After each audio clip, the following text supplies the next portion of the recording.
You are a drone pilot, you have a pilot license or work in public administration?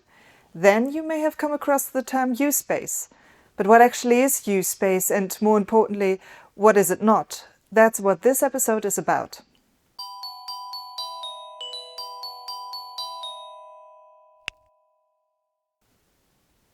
Let's first take a look at the history of its origins.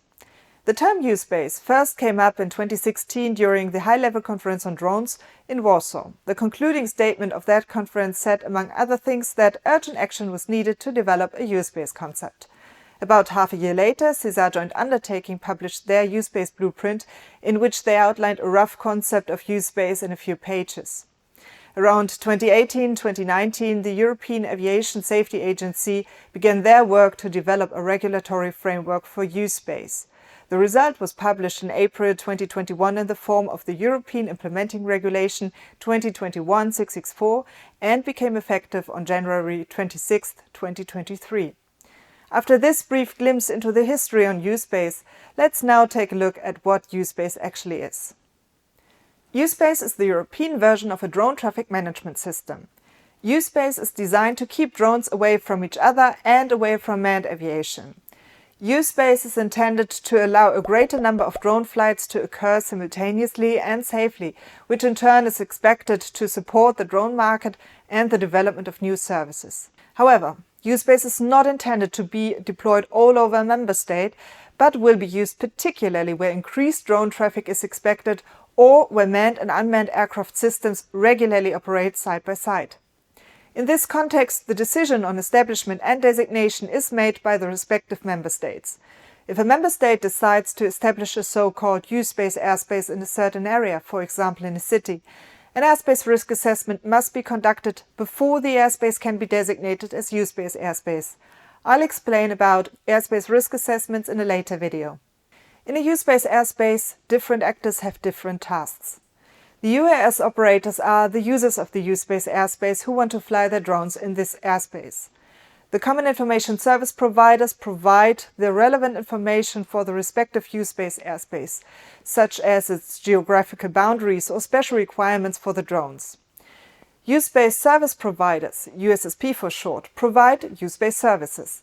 These include, in particular, the Network Identification Service, the Geo-Awareness Service, the UAS Flight Authorization Service, and the Traffic Information Service. In addition, there is also the Conformance Monitoring Service and the Weather Information Service. These are optional and can be made mandatory for U-space airspace by the respective member states if deemed necessary for flight safety. And then there is manned aviation, which may also use the U-space airspace, provided that they make themselves continuously electronically conspicuous. In addition, if the U-space airspace is a controlled airspace, the responsible air traffic control unit must be involved. How does U-space work? A prerequisite for using U-space airspaces is that drone operators first select a USSP of their choice and make appropriate arrangements for the exchange of data and, of course, money. Prior to each individual flight, a UAS operator shall submit a UAS flight authorization request to their USSP. In addition to time and route of the flight, this request shall also contain information on, among other things, the category of UAS operation, mode of operation, and serial number of the aircraft. The data shall be transmitted in machine-readable form, so don't worry, there will be no paper forms to fill. To make certain that collisions between UAS are very unlikely to occur, the USSP shall then check whether the flight conflicts in time and space with other flights that have already been approved. If this is not the case, the request shall be approved. Once the UAS operator is ready to launch, they shall activate their UAS flight authorization. Only after the activation has been confirmed by the USSP may the drone be launched. When operation takes place in controlled airspace and a manned aircraft wants to fly through that same U-space airspace, the competent air traffic control unit makes certain that there will be no conflict. I will explain how that works another time.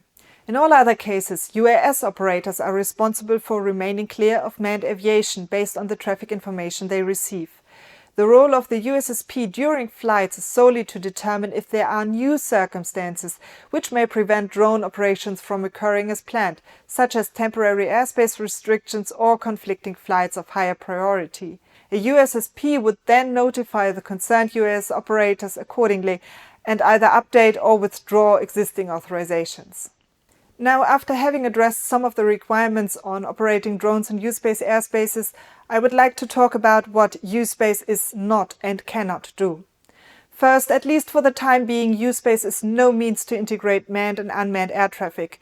Quite on the contrary, U-Space is about separating traffic in order to reduce or completely eliminate the probability of mid-air collisions.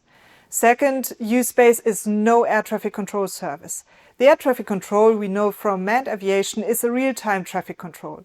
This means that air traffic is constantly monitored by air traffic controllers who issue clearances to pilots when necessary to maintain separation between aircraft, to avoid collisions, and to ensure safe, orderly and expeditious flow of traffic. This happens first and foremost when most of the traffic is airborne or about to become airborne. In contrast, U-Space is a form of airspace booking system. Based on the submitted flight times and routes, Flight Authorization Services grants only those requests that are free of conflicts, allocating a given part of airspace for a given time exclusively to one UAS flight of one UAS operator. Accordingly, there are two very different approaches here. U-Space relies on conflict management prior to a flight, while air traffic control primarily ensures conflict-free flights during the flight. And the two areas also are distinct in terms of responsibilities. While air traffic controllers are responsible for maintaining separation minima between aircraft, U-Space follows the concept of shared responsibilities. That is, in the U-Space context, the responsibility for flight safety is distributed among several actors.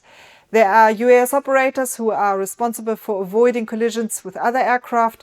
There are USSP who are responsible for providing the required information to the UAS operators in a timely and complete manner. And, if applicable, air traffic control for controlled manned traffic.